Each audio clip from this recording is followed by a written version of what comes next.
Hello, everybody, and welcome back to my channel. Let me begin by the usual call so that y'all know that I am only here to speak the truth. Eshu Eligbara, Master of the Gate between the Orun and the Aye. I thank you for bringing me here again. Thank you for allowing me to make another video. Thank you for keeping the gate of my lips open. Eshu Eligbara, I touch iron, and may you and your partner Ogun make sure that only truth comes from my lips, and that if I am mistaken in any way, that I find that out as soon as possible, or immediately, or correct myself, or you will correct me directly. Eshu, you've, like I said, been there for me through thick and thin, and you've always defended me and protected me, and I thank you for bringing me here again today. And I ask that you allow the ancestors to speak the truth through me, and allow my all of the teachers who have gone on before, and all of the wisdom of the elders who have gone on before, speak through me, and that you allow me to relate this information and teach the people out there who are strong enough to receive this information accurately, and that when they do what I'm recommending that they do, that they be blessed in their efforts to free their minds. Ashe. All right. After watching yet another video by the person I was referencing before, whose name I don't want to mention, because if they should change and if they should redeem themselves, they should be able to get past this phase and, you know, look for their future without having this burden of this time of ignorance hanging over them. So I'm not going to address any of their points, because that's kind of what these people who throw this slander out there want us to do. When somebody's bullying you, or somebody's in their narcissistic rage, and they will say things about you that they know are not true, and sometimes, you know, the person themselves who is saying it knows that it's not true, knows that it's a lie, but they're saying it to gain popularity, get clicks, or something like that. But sometimes the person doesn't know that it's a lie, or doesn't know that it's deceptive, or part of this tricknology, double speak, you know, as some Pan-Africans would say. They don't know that it's a lie because they really haven't had the experience or the education or the exposure. So they say these things, they're regurgitating this white supremacist propaganda that is, it's white supremacist, but it's attacking a different marginalized community than the person who is speaking is in. So it's like playing that game of crabs in a bucket, where you set marginalized people against one another, and you have somebody who has no business listening to white supremacists, no business propagating that stuff.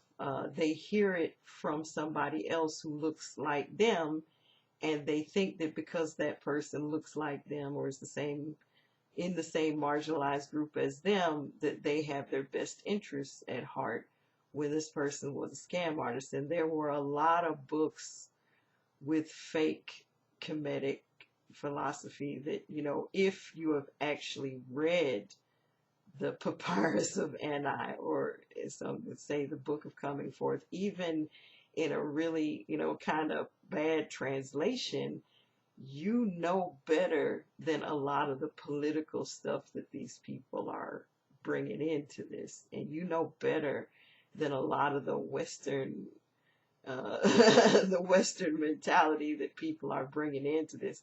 Not only is it inappropriate to bring that Western mentality into it, for reasons of recent African culture, but this was, these things are from long before the Kemetic people, even long before Rome even existed, long before Greece even existed as a actual one nation. I mean,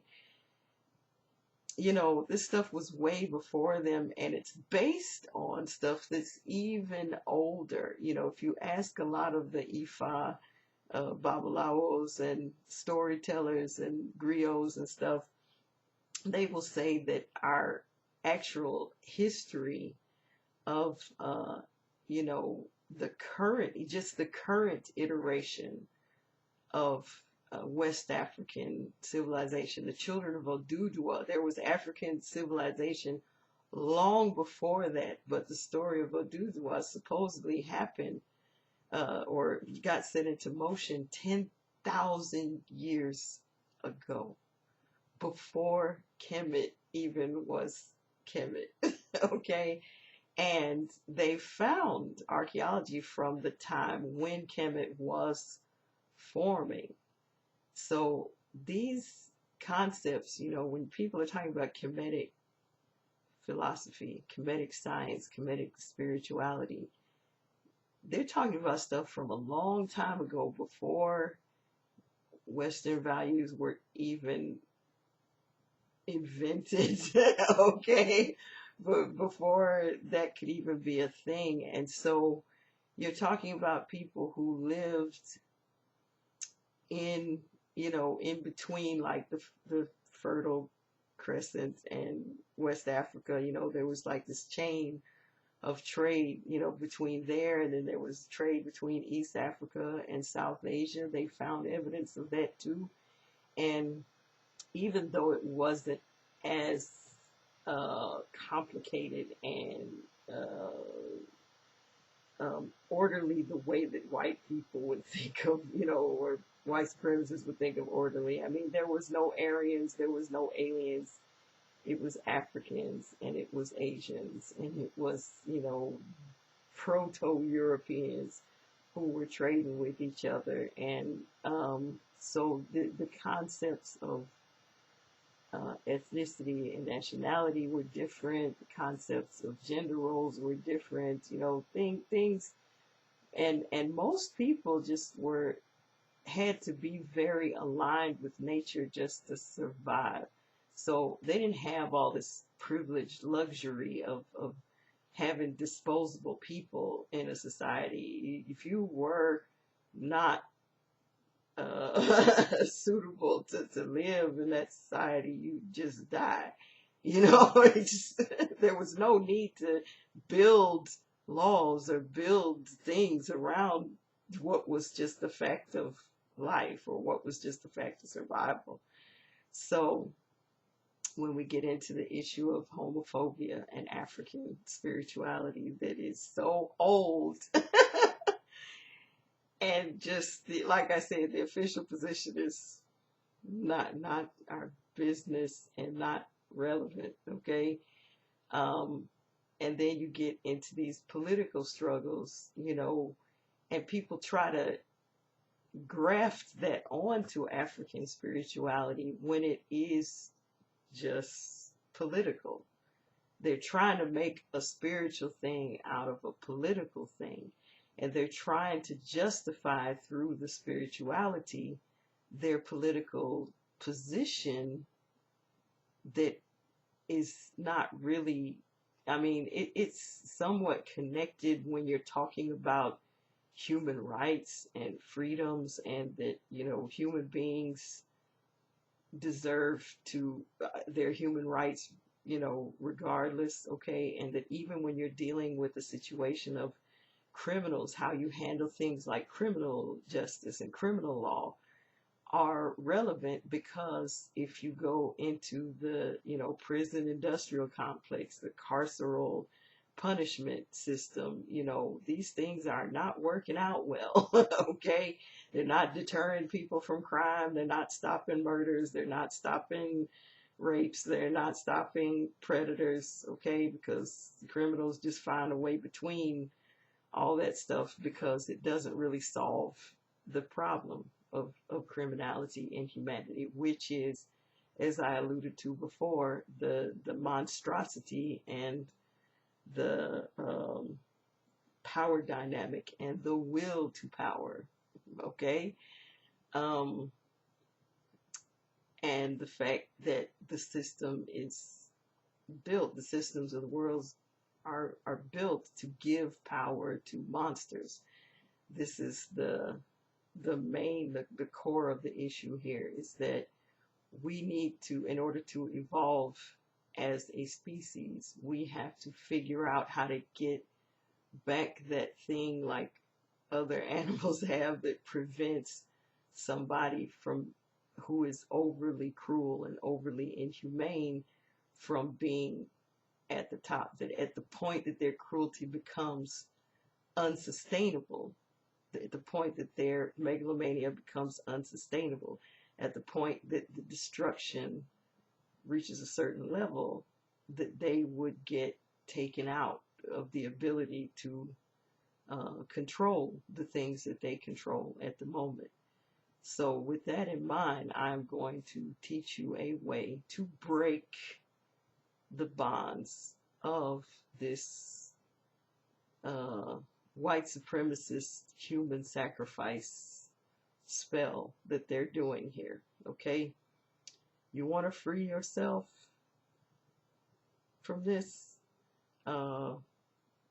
This is the information I have for you, because like I said, I am not the best speaker, I am not the best YouTube influencer, as you can see from the number of likes and views below this video and the other videos where I've talked about this. I am not getting 1,000 hits from this. Probably this will probably stay in the tens, the hundreds, you know, and that's fine, because my aim is not to reach the masses. And this is something I learned from this guy.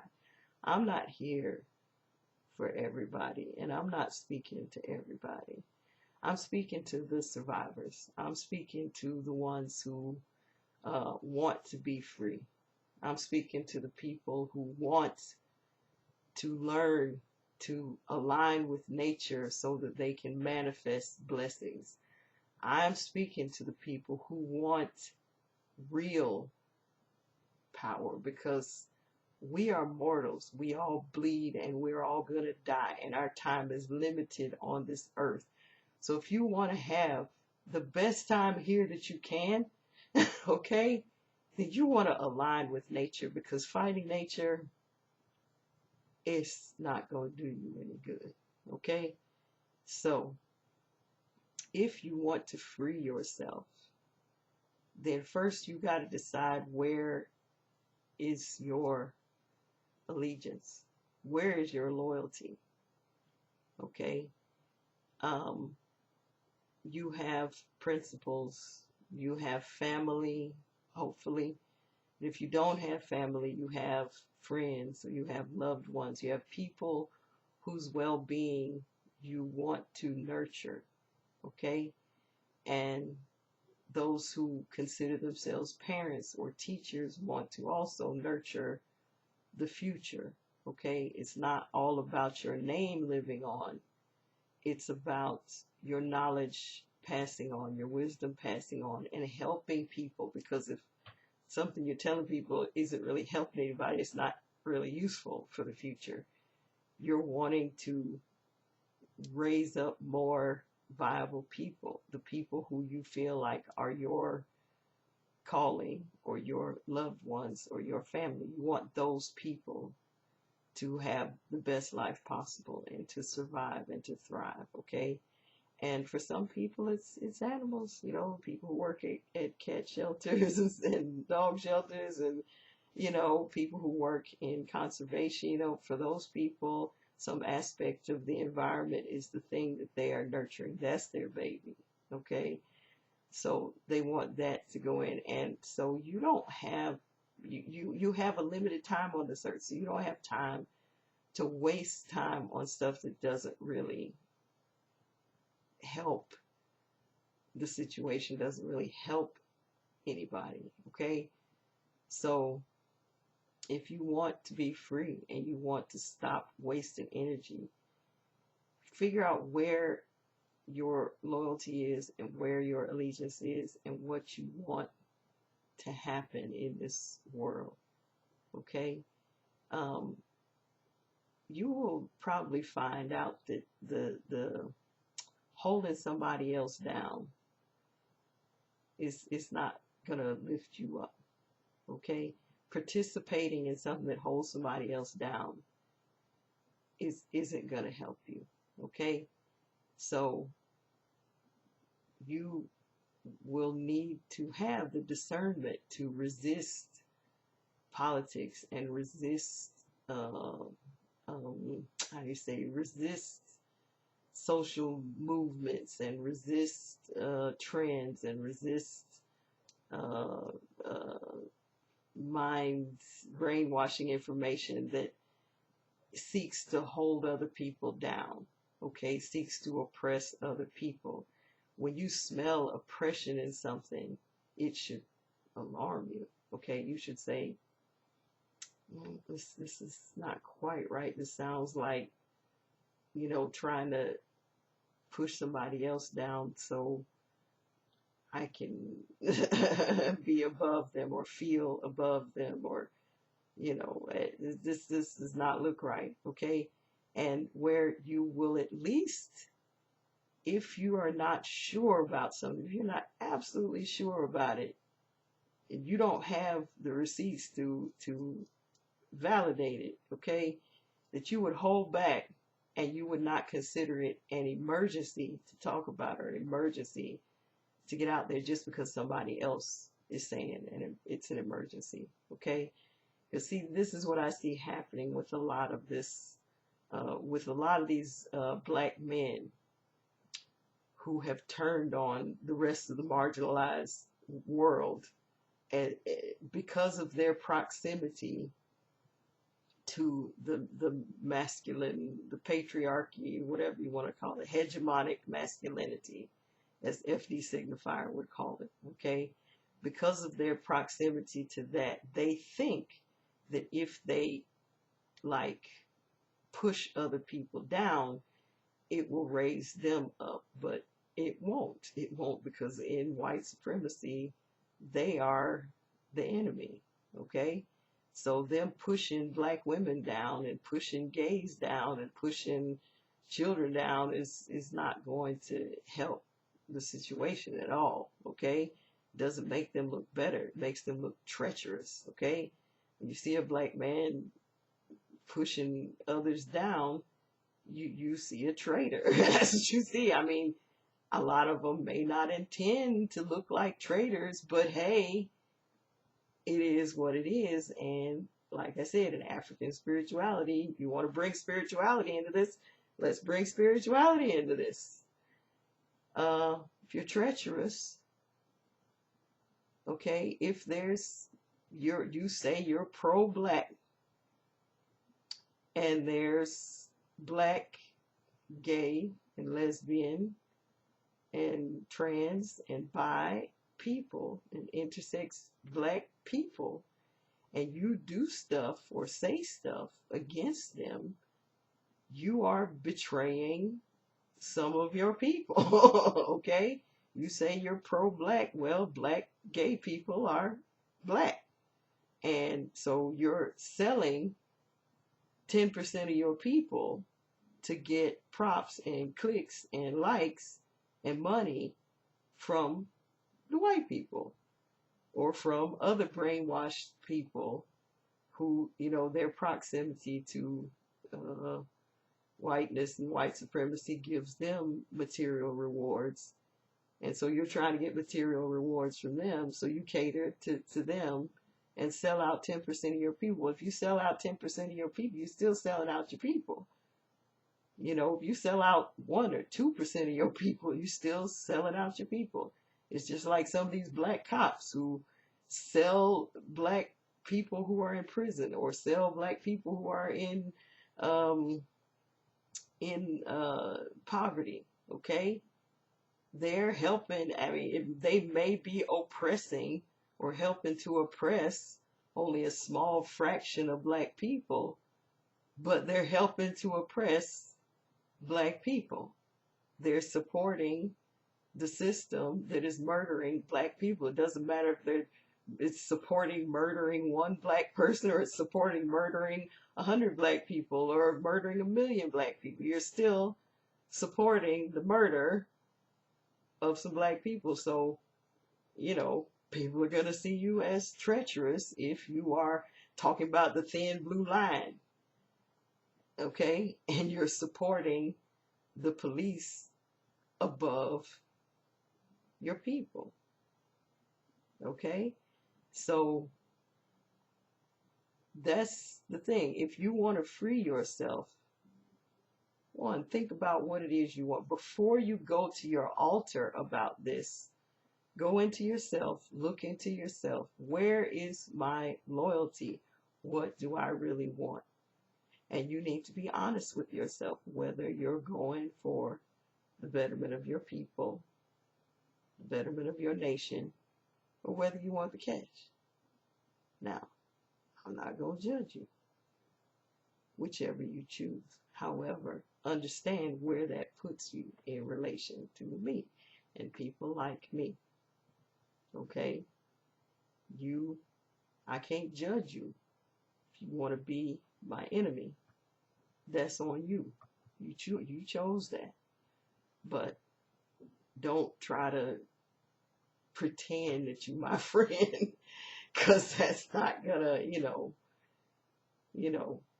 and in that there is kind of a difference between friend and family. Okay, somebody's family, then I have to have a kind of family level honor with them. I don't coddle them. I don't encourage their uh, destruction, but I can see them as a worthy opponent, maybe. If they're family, I'm not going to seek to harm them. This is my line. This is my personal line. Okay, and I feel like some responsibility there. Once I actually verbalize to somebody, hey, you're like family to me, or I have enough in common with them, uh, especially spiritually, that they feel like family, and I decide that, okay, that this person is family, I have some stake in their well-being, in their growth, okay? And I'm there until they send me away. They send me away, I'm gone. I don't force myself on anyone. But as long as they don't send me away, as long as we're still talking, all I have for them is the truth. But we're still talking, at least. And I'm still not doing anything, directly to harm them. I may thwart them. I may get in their way. I'm not going to harm them. So, because of that, I'm avoiding. That's the other reason, aside of not playing the white supremacist game, not dancing their dance, okay? That I'm not going over these specific points, okay? It's because I don't want to harm them. I don't want them to be embarrassed. I want them to grow. I don't want them to be hurt. I want them to grow. I don't want them to feel stupid. I want them to feel, I made a mistake. Apologetic, maybe. Okay? I don't want them to feel shamed in public. I want them to grow. So, I'm not going over those individual little minutiae for that reason, is because I know as soon as I start talking about this stuff, everybody will know who I'm talking about. Okay? So, we're going to leave that, and I'm going to focus on helping you free yourself if you're really interested. Okay? Now, we get to the spiritual side. A lot of these people who regurgitate this white supremacy believe that they have gained this insight or gained this wisdom or gained this thing through revelation. But I want to implore you that if you had any exposure to the viral religious thought forms as a child, and especially if you were baptized before you were old enough to do the mental protections that you needed to do to prevent being like consumed by this, okay? You are vulnerable to these thought forms asserting themselves as if they are divine teachers. They will put on the mental or like dressing, you know, they're imposters, okay? And they will come to you looking like African spirits, looking like ancestors, looking, you know, they will dress up as if they are your people when they're not your people. They're these thought forms that are acting as imposters that are trying to draw you back in. And if they can't draw you back in their typical form, if they can't appear to you as Jesus and get you back, they're going to appear to you as Eshu and get you back. They're going to appear to you as Shango and get you back. They're going to be imposters, and if you do not have the right protections, and if you did not have the right means of detection, you would not know the difference. You would not know when an imposter is speaking to you. And also, if you have the slightest bit of that insecurity there, that will also blind you, okay? If you still have an aspect of your baby or your inner child, your developing ka, okay, your developing self, okay, that was that craved that approval from your parents, craved that approval from your pastor, craved that approval from those people who were under the viral Christian thought form, okay? They were with white Jesus rather than Yeshua, okay? Your mind is not going to filter the way that it should filter, because remember, the spirits, they're the spirits. They're in the other realm. They're out there in another dimension, okay? The physical realm, they may have moderate involvement if they are a like natural force, like if they're made of a kind of a matter that interacts with physical matter, you know, like the forces of the weather, the forces of the atmosphere, you know, the stars, things like that. Then there is that bridge. But us little humans here, you know, in order to channel that energy, you've got to really kind of work at it. You know, this is why there's what we call witches or magicians or mages or very strong prophets and apostles, okay?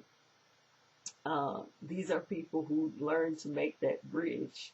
Many of them are in the LGBTQ community, by the way, for reasons, because when you can make that mental bridge, it helps to make the spiritual bridge too, because the mind is the gateway to soul.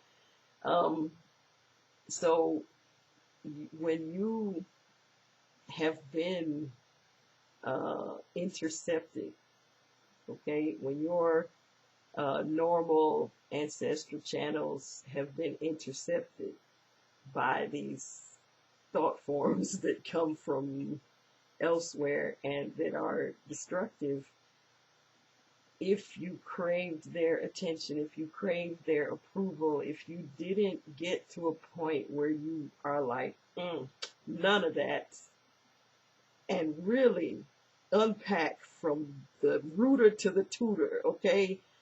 Just up and down, unpack that mess, you still have vulnerabilities. You can still be fooled. You can still be conned, okay, by this messaging and by these entities if you have that vulnerability, okay? So the way to free yourself in that is that you go to your gatekeeper, whatever you call them, Eshu, Hecate, Heimdall, Kadimpembe, whoever is your gatekeeper, okay, your main gatekeeper, and you ask them to do this discernment for you until you can do it for yourself, to teach you. You ask them to teach you the difference between a friend and an enemy. You ask you, because Eshu is like the translator, okay? Remember, in the spirit realm, they're out there, you all gonna die. So, okay.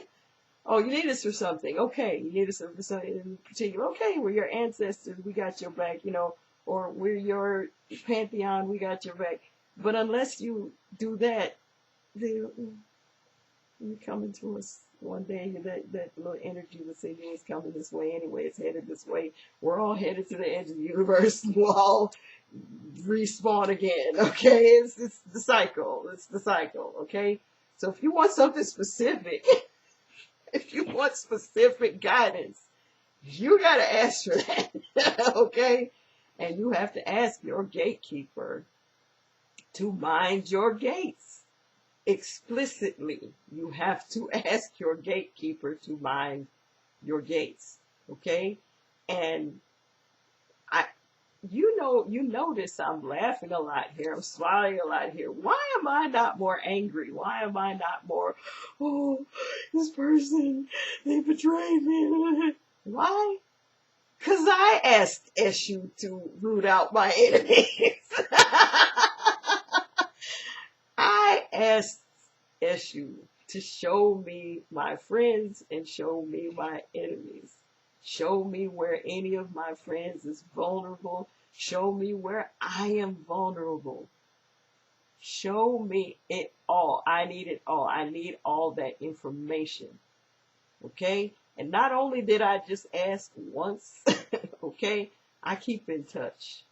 Okay? I do divination regularly. I ask regularly. Okay? Is there anything going on? And if there is, please reveal it to me. And not only that, but I ask that they not be able to control their ability to hide from me.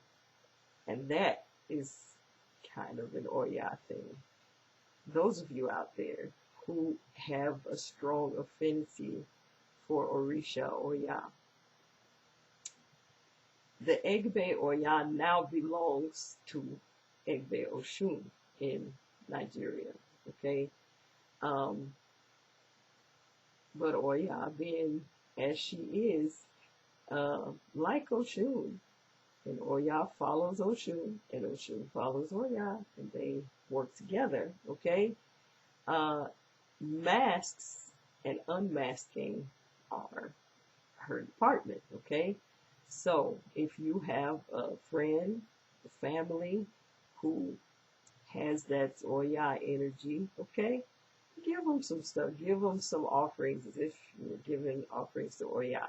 That will help that to manifest in your physical life.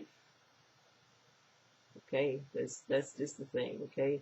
Don't just do the religious or traditional things to approach this energy.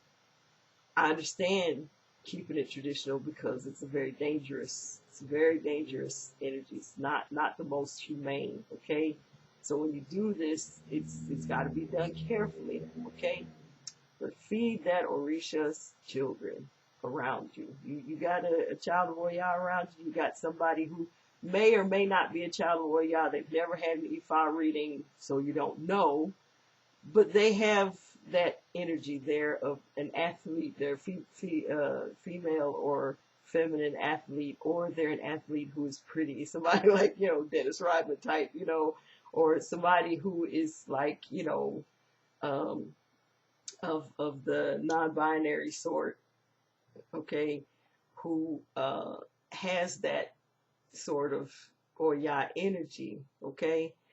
Um, give them a gift, give them, and you don't have to tell them why, especially if they're Christian, they might not be okay with receiving offerings on behalf of Orishas, but do it anyway, because it doesn't matter what religion your body is. Nature is nature, okay? So specifically ask your pantheon to unmask the people around you so that you know who is who. And ask your pantheon, ask the gatekeeper of your pantheon to guard your gates, to protect you from these enemies who try to sneak in.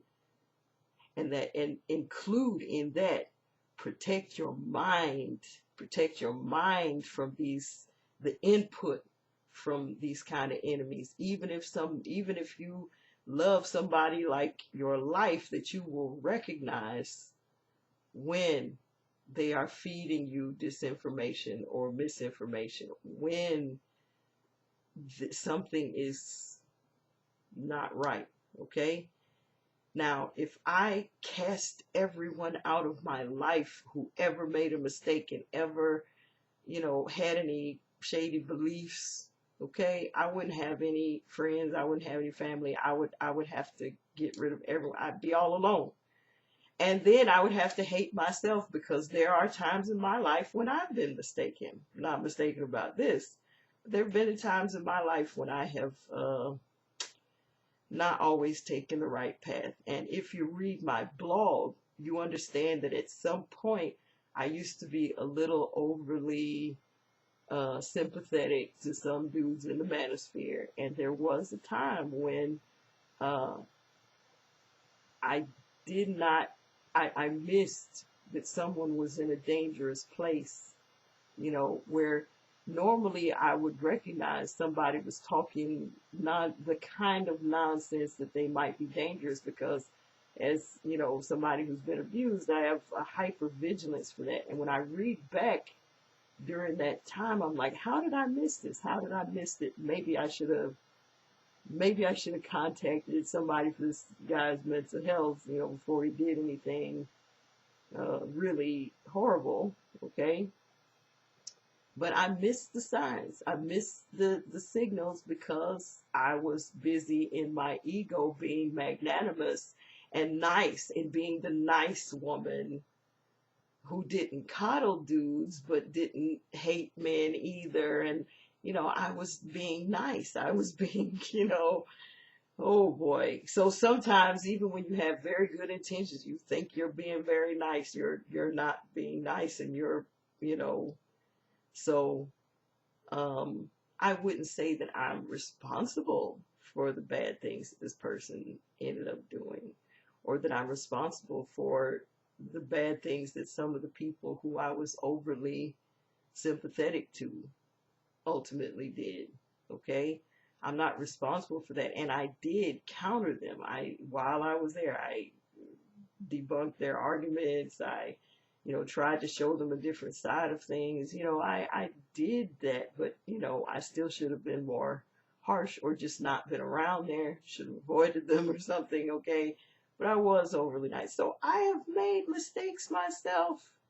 So if I'm going to hate on people for making mistakes, if I'm going to alienate people for making mistakes, okay? It's just that while somebody is making certain mistakes, like while I was making that mistake, I was the enemy of feminism, including, but not limited to, maternal feminism, okay? while I was making that mistake, I was treacherous. I was a collaborator with the patriarchy. Maybe not the worst collaborator, but nonetheless a little too close for comfort. I was overly nice, overly friendly to people who had nothing in mind except my destruction because I'm a woman. Okay? And worse, my destruction because I am a not fitting the colonial definition of a woman, not fitting the colonial box that they want to put women in. Okay? And also as a black woman, as it turns out, because a lot of those dudes were white supremacists or internalizing white supremacy, internalized racism, okay, and you know, expressing that also through misogyny, okay. So I have made mistakes in the past. If I'm going to alienate everybody who makes mistakes, no, I don't want to alienate you. I want to bring you back. I want to challenge you to have a talk with your gatekeepers, to think about where you are, what you want, where is your loyalty, think about what you want from this, and to have a talk with your gatekeeper, and to understand that there are people like me out here who are actively doing a warrior prayer every Friday, and that our enemies would be stopped from harming us by any means necessary. And if that's you, if you're in that, then understand that there are people like me who are praying and doing offerings and doing community action against white supremacy. And that if you are fostering or promoting white supremacy, you are the enemy. And that those that being in that circle puts you at risk of that prayer. Okay, that white supremacy would be toppled. Okay, so, and it's like I said, it don't kill the messenger. It's not just me. Many of us, all of us who have done that unpacking in ourselves are like, okay, now we're in a position to go to war. Okay, and so in this spiritual warfare, we are protecting ourselves from being human sacrifices more than the natural order would allow. We want as much protection as we can get. We want as much protection for our people as we can get. Okay? And when one of us has to pass on, our last act will be to curse our enemies. Okay? We're not going down any other way. But our last act will be to curse our enemies. And if they catch us by surprise, well, we're covered from the previous Friday. Friday's War Day. Okay? So you don't want any of that smoke. You need to check yourself and make sure that you are not promoting any white supremacy. Simple as that. Go to your gatekeepers. And that's all I got to say. That's how you free your mind. You ask your gatekeepers for the truth, and they will tell you the truth. Ashe.